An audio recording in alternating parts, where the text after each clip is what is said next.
Vamos nos colocar em pé e abrir as nossas Bíblias na carta aos Romanos. Capítulo 12, nós vamos ler do verso 18 ao verso 21. Que diz assim: façam todo o possível para viver em paz com todos. Amados, nunca procurem vingar-se, mas deixem com Deus a ira, pois está escrito: minha é a vingança, eu retribuirei, diz o Senhor. Pelo contrário, se o seu irmão tiver fome, dele de comer, se tiver sede, dele de beber, fazendo isso, você amontoará brasas vivas sobre a cabeça dele. E não se deixem vencer pelo mal, mas vençam o mal com o bem. Obrigado, Senhor, por tudo. Continue conosco e continue com as nossas crianças nesta hora. Abençoe os nossos pequeninos na sua classe. Abençoe cada professor e professora, que eles transmitam boas notícias e que formem ali discípulos do Senhor Jesus. Este é o nosso clamor por nossas crianças. E continue a falar conosco nesta hora, em nome de Jesus Cristo. Amém e amém. Podem vos assentar, meus irmãos. O cristianismo invoca a vocação de amar e com amor viver. Eu repito, o cristianismo invoca a vocação de amar e com amor viver. Nós somos chamados primeiramente para amar a Deus com toda a nossa força, de toda a nossa alma, com todo o nosso entendimento, amar o Deus com ações que demonstrem a Deus o nosso amor, e isso não é uma tarefa fácil, pois eu não me encontro com Deus pessoalmente para dar a Deus um abraço, um beijo e mostrar para Ele o meu carinho de maneira que Ele possa sentir e ser tocado.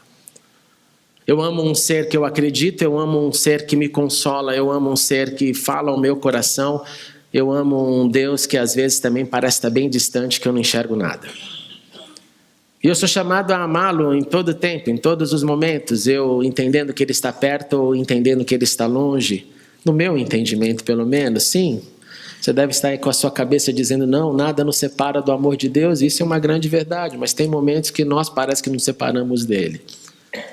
Ou parece que nada sentimos. Mas eu sou chamado a amá-lo, eu sou chamado a demonstrar de alguma forma. Eu escrevi um dia numa poesia: Senhor, eu quero te fazer sorrir quando olhares para mim como um pai que dá as suas risadas vendo o seu filho crescer. Talvez às vezes eu consiga isso, muitas das vezes acho que não consigo, mas essa é a minha vocação, é amar a Deus e mostrar para Deus que eu o amo.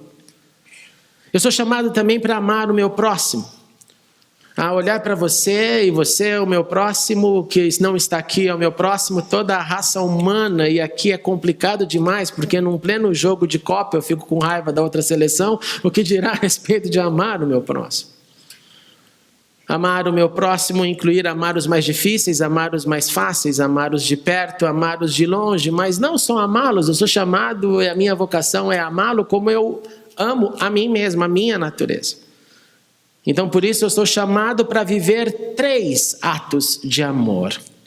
Eu tenho que amar a Deus, eu tenho que amar o meu próximo e eu tenho que amar a mim mesmo.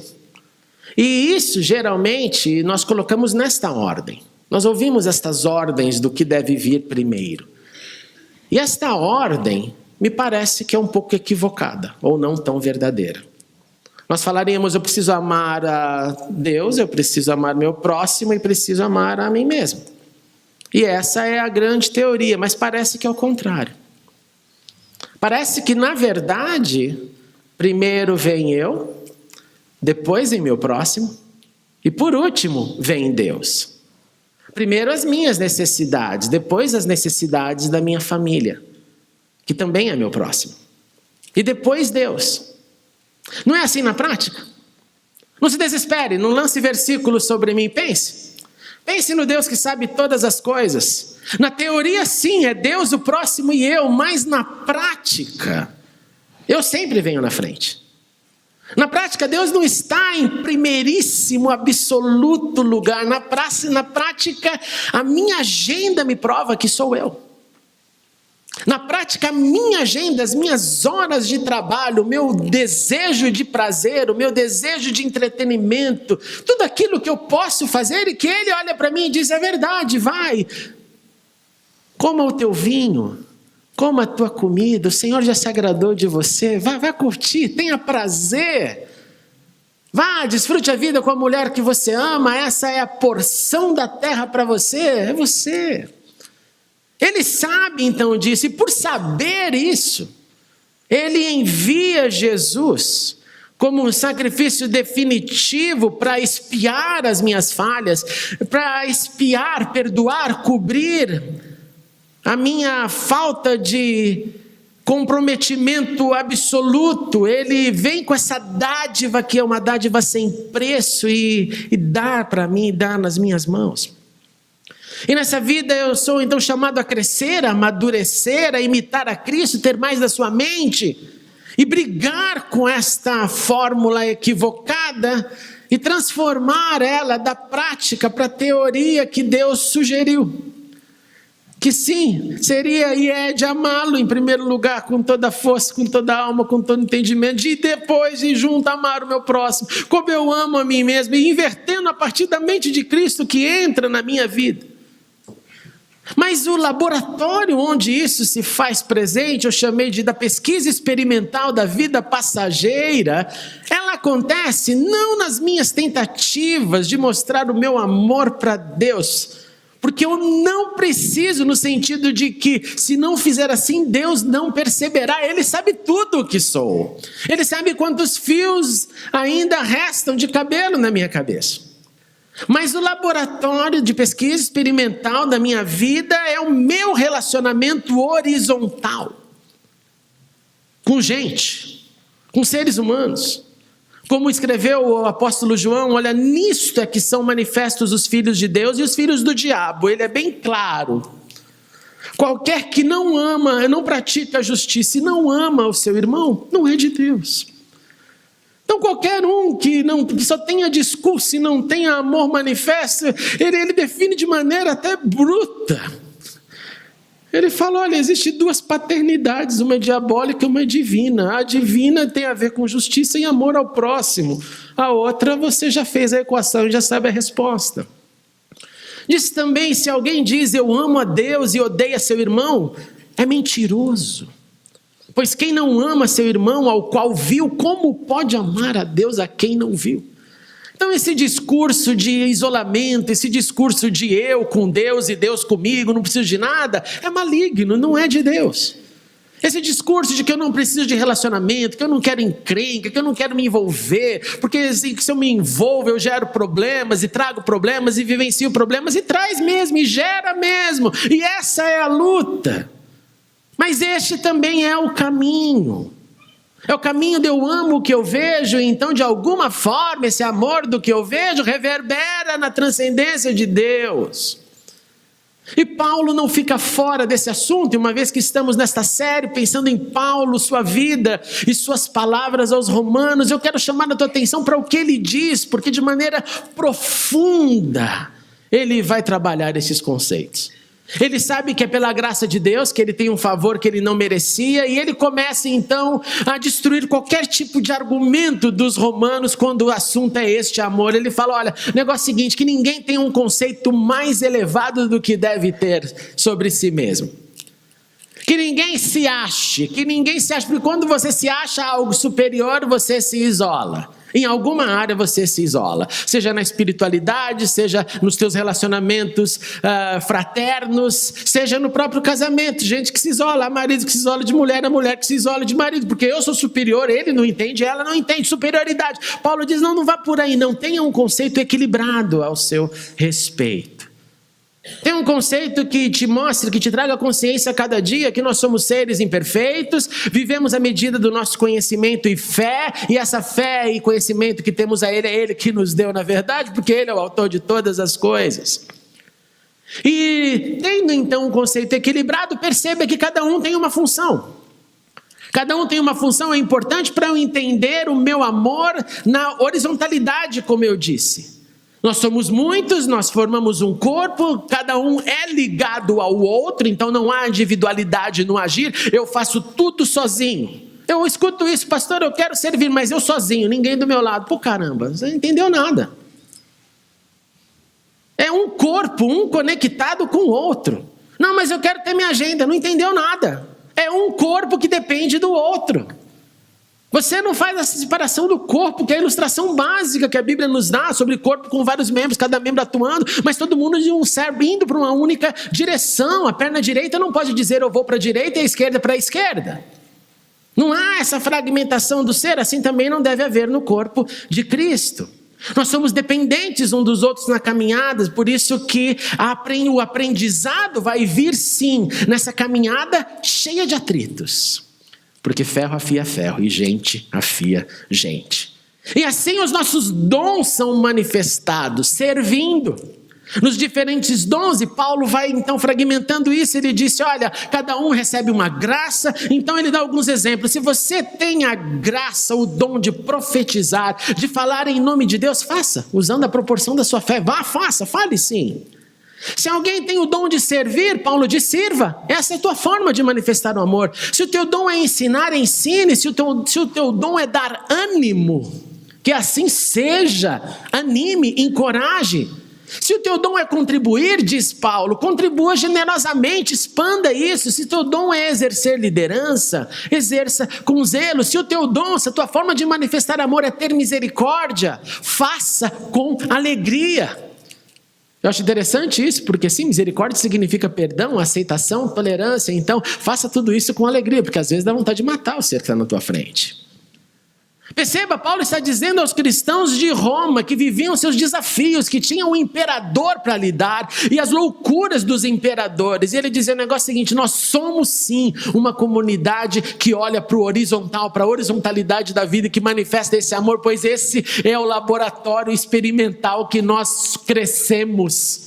E aí este nosso crescimento chega e atinge também a Deus que sente o nosso amor, porque não tem como dizer que ama a Deus se não ama quem está na sua frente. Ele diz, olha, que o seu amor seja sincero, que haja na gente o único ódio tolerado na Bíblia, que é o ódio ao que é mal. Ódio àquilo que é mal, raiva daquilo que faz mal, raiva daquilo que é contrário à bondade. Paulo diz, apeguem-se à bondade. Aí quando você acha que está tudo bem, Paulo, você já deu lição de casa para a vida inteira, ele fala, não acabou. Romanos e BP, dediquem-se uns aos outros com amor fraternal. Gente, o que é dedicação? Dedicação é dizer oi, dedicação é dizer tudo bem. Dedicação é passar algumas horas juntos. Dedicação é só mandar uma mensagenzinha. O que é dedicação?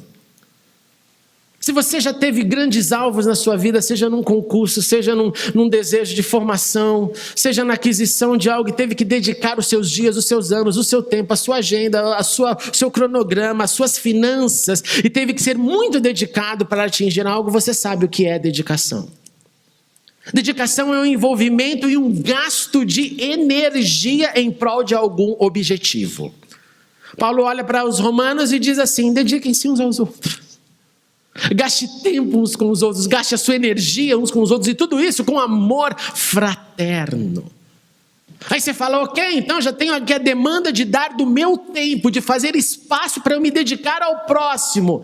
E ele vai piorando cada vez mais, ele diz, não só isso, mas prefira na verdade o outro ao invés de você mesmo. E aí se você ficou em dúvida achando que na sua equação Deus vem em primeiro, o próximo em segundo e você em terceiro, eu acho que nessa hora você percebe que você não vive dando preferência para o próximo, pois eu não vivo. E este é o drama, e este é o desafio. Se eu tenho então que preferir o outro mais do que eu mesmo, eu preferindo você e você preferindo a mim, de modo que isso causa esse ciclo bonito onde eu te elevo e você me eleva, mas eu não fico me elevando nem você se auto-elevando, mas um vai fazendo isso pelo outro, e isso vai gerando essa reação em cadeia, que Jesus em uma outra palavra disse com tranquilidade, é dessa forma que o mundo vai saber do meu amor, pois eles vão ver este amor em ação em vocês. Aí não precisa falar muito. Aí basta a presença, basta a ação, e se precisar, use palavras. Porque esse ato de amor, esses gestos de amor, esse preferir o outro ao invés de si mesmo, parece que já elimina todo o beabá das nossas conversinhas de evangelismo. De você é pecador, você vai para o invés de convencimento à base do terrorismo. Com o convencimento à base do... Você está assistindo Apocalipse na televisão, se prepara, o anticristo está aí, vem logo, senão você vai receber a marca, meu amigo. Não precisa. O amor convence a tudo. O amor é que moveu o céu à terra. O amor é a minha prática na horizontalidade. Esse é o drama. Por ser uma palavra, uma bendita palavra, difícil de viver, ela basta, e foi Jesus quem disse isso. Então, que esse amor seja o símbolo maior. Esse é o nosso signo, não é leão, Áries, Gêmeos. É o signo do amor, é o signo do amor. Pois amar é a chance maior de experimentar a Deus. Amor ao próximo é o local de potência, de entendimento, de entender recompensas práticas que nos tocam profundamente. Quando você sente a resposta do amor que você manifestou, ela vem e toca o seu coração de imediato. Quando você percebe que o seu abraço, que o seu beijo é correspondido, é automático a recompensa. E o contrário disso também é verdade. Tem coisa pior que ser todo amoroso para alguém, a pessoa te dá o cold shoulder. O ombro, o tapinha nas costas. Eu tenho um pavor de tapinha nas costas, mesmo quando é no bom sentido eu fico, opa, será que é real ou não? Através do sorriso. Quando eu tenho um sorriso correspondido e não uma cara feia, tem gente que parece que gosta de viver assombrando os outros. Eu falo para vocês isso, eu ando no meio da igreja, não estou falando lá na rua. A pessoa parece que olha, olá, pastor, tudo bem? Eu falo, misericórdia, irmão, misericórdia, get over, sai dessa. Que inferno essa cara. Jesus me manda, alegre, o teu nome está no livro da vida, está na família da fé, tem liberdade religiosa, tem lutas, tem promessas, tem dificuldades. Quer um pouco das minhas? Pô, eu compartilho com você, lutas infernais, mas não é por isso que eu vou ficar de cara feia com você, e nem é por isso que você deve fazer o mesmo comigo. Porque isso faz parte desse amor que vai gerando e tocando um ao outro. A correspondência de quando então eu sinto que há eco na minha ação para você, e isso vai nos expandindo. E Paulo não para por aí. Ele fala, tem mais, gente, tem mais, Romanos. Pessoal, tem também a espiritualidade, que nunca lhes falte o zelo, que vocês sejam fervorosos no espírito, que sirvam ao Senhor, alegrem-se na esperança e sejam pacientes na tribulação. No outro capítulo, capítulo 5 de Romanos, ele dá aquela fórmula, que é uma fórmula também difícil, mas nós precisamos encarnar essa fórmula, que é, diante da tribulação eu tenho perseverança, na perseverança eu desenvolvo um caráter aprovado, com caráter aprovado eu adquiro esperança, e a nossa esperança não é frustrada. Decorou? Tribulação gera... Não ouviram nada, né? Perseverança. A perseverança gera um... caráter aprovado. O caráter aprovado gera esperança, e a esperança não sofre decepção. Você não decorou ainda. A tribulação gera perseverança, sem medo. Não fala em língua não, fala em português. A tribulação gera a perseverança gera caráter aprovado. Não é o meu caráter o que eu sou, é um caráter aprovado por ele, não por mim. Um caráter aprovado gera... E esperança não sofre decepção. Ele olha para tudo isso e diz mais, ele diz, isso acontece porque Deus derramou o seu amor em nossos corações por meio do Espírito que Ele concedeu. Ele não se cansa, perseverem também em oração. Lembre-se que a oração é um alvo do inimigo. Um dia eu ouvi essa ilustração de uma maneira muito simples, mas nunca saiu mais da minha cabeça. Ele fala assim, olha, quando você se ajoelha, o diabo treme, mas ele também pensa em como te atacar. Você imagina essa cena, encarne um pouquinho o capeta de todos nós aí que temos em algum momento. Se você fosse o capetão vendo um servo de Deus de joelho, o que você pensaria? Parece carochinha, mas é sério. O que o mal deve ver na minha ação de me ajoelhar diante de Deus e falar, o que esse cara está falando com Deus? Pois a oração do justo muito... O que está acontecendo ali? O que Deus será que está falando para ele?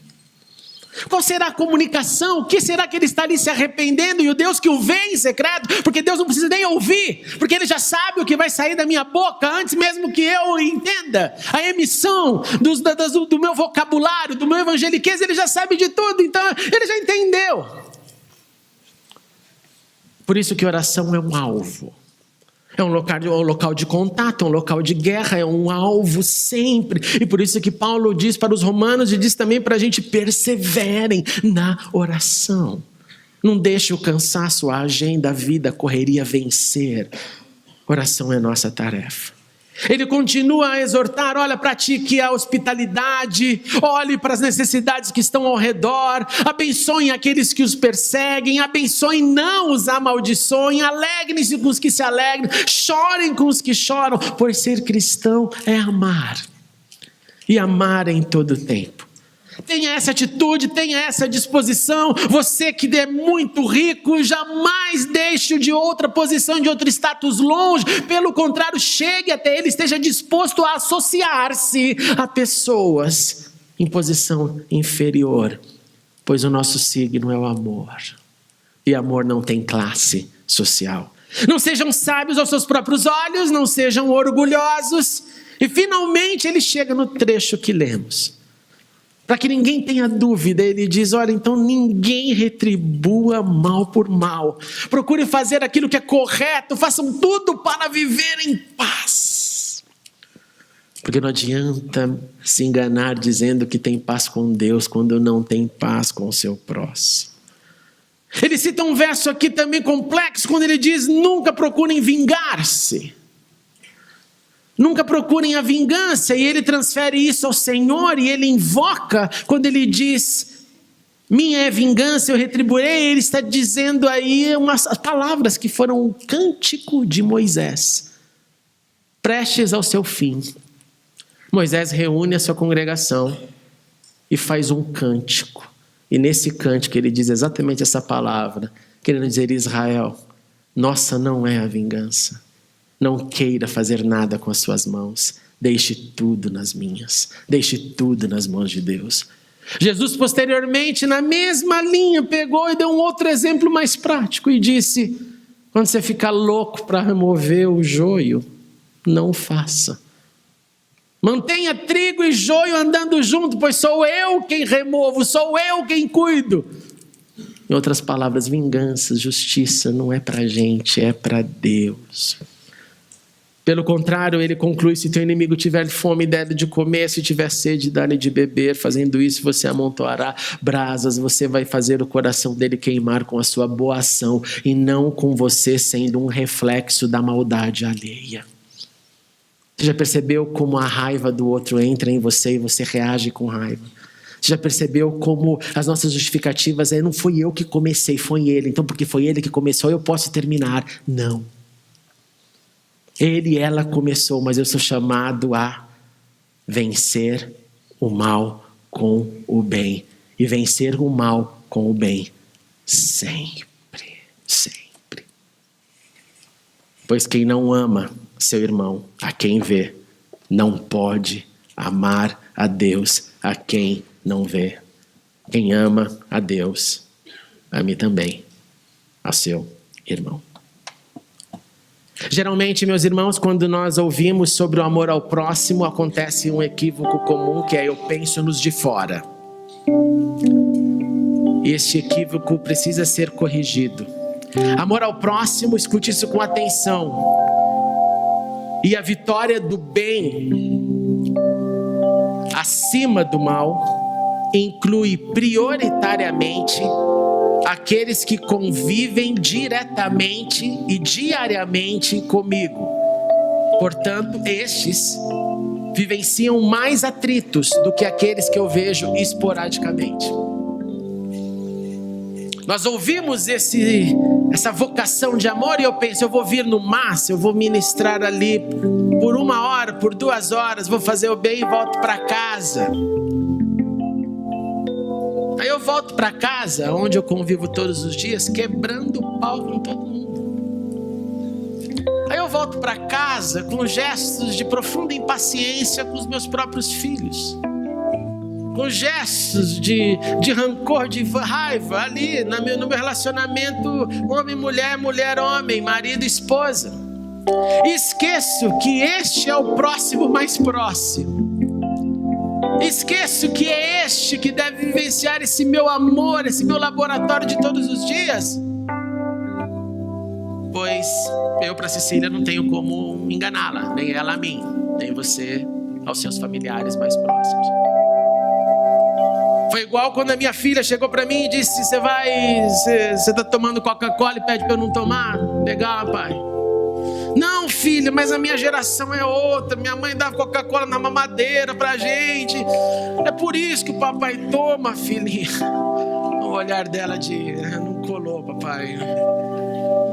Caramba, aí eu fui me redimindo. Primeiro pus a Coca-Cola na xícara para falar que era café. Depois eu fui me convertendo mais e falei, agora acabou. Agora nem sozinho eu tomo. Eu estava sozinho no meu treinamento. Veio o irmão, pastor, Coca geladinha, sai daqui, capeta. Estava lá na Grécia, ninguém nunca nem ia ver, não ia ter foto para provar. Não precisava falar nada, uma coquinha gelada para cortar a garganta no calor de 43 graus. Falei, não, obrigado. Eu falei para minha filha que eu não ia beber. Falei para minha filha que eu não ia beber, eu não vou beber mais. Porque daí eu exijo dela. Segue os passos do seu papai. Comece em casa. Comece em casa.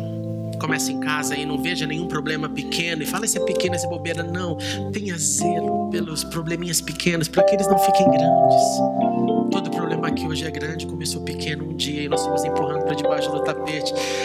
De repente a sujeira já tinha cupim que corroeu tudo. E aí fica muito mais difícil acertar. E lembre-se que Deus sabe. Deus sabe que você se coloca em primeiro lugar. Não precisa ficar com teoria furada para ele, não. Olha para ele e fala, eu preciso de ti, Senhor, me ajude.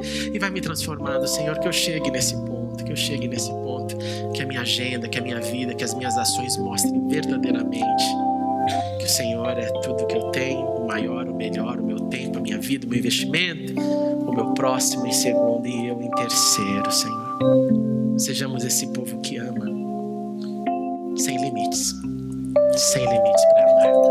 Que assim seja.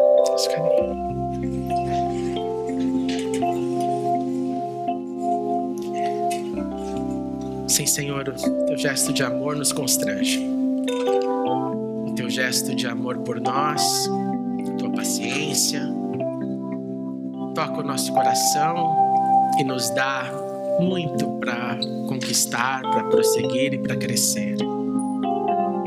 Faz isso em nosso meio, Senhor. Faz isso nas nossas casas. Faz isso nas relações turbulentas. Faz isso na tua igreja espalhada pela terra. E que sejamos um povo da alegria, um povo do amor, mesmo quando enfrentamos as lutas, porque elas não desaparecem. Acaba uma, vem outra, acaba outra, vem uma próxima. Mas que seja o amor o nosso signo único, exclusivo. E que a gente possa, Senhor, nesta dimensão, neste encorajamento do apóstolo Paulo, olhar para lá dentro dos nossos lares e procurar essa paz e este amor manifestado dentro dos nossos lares, na nossa família mais abrangente, aos nossos irmãos, aos nossos amigos, a todos, Senhor, que pudermos tocar com seu amor. E que seja esse laboratório experimental de manifestar amor, algo que a gente leve a sério, Senhor. E que sejamos também eco do amor do próximo, Senhor. Deixa a gente saber coar bem o amor que recebemos. E ajude-nos, Deus, a preferir o outro ao invés de nós mesmos. É tão difícil, Senhor, é tão difícil. Mas ajuda-nos, nós confiamos em Ti. E que a cada vitória nesse sentido que possamos celebrar, Senhor, e continuar caminhando para o alvo. Assim oramos em Cristo Jesus, que nos ama.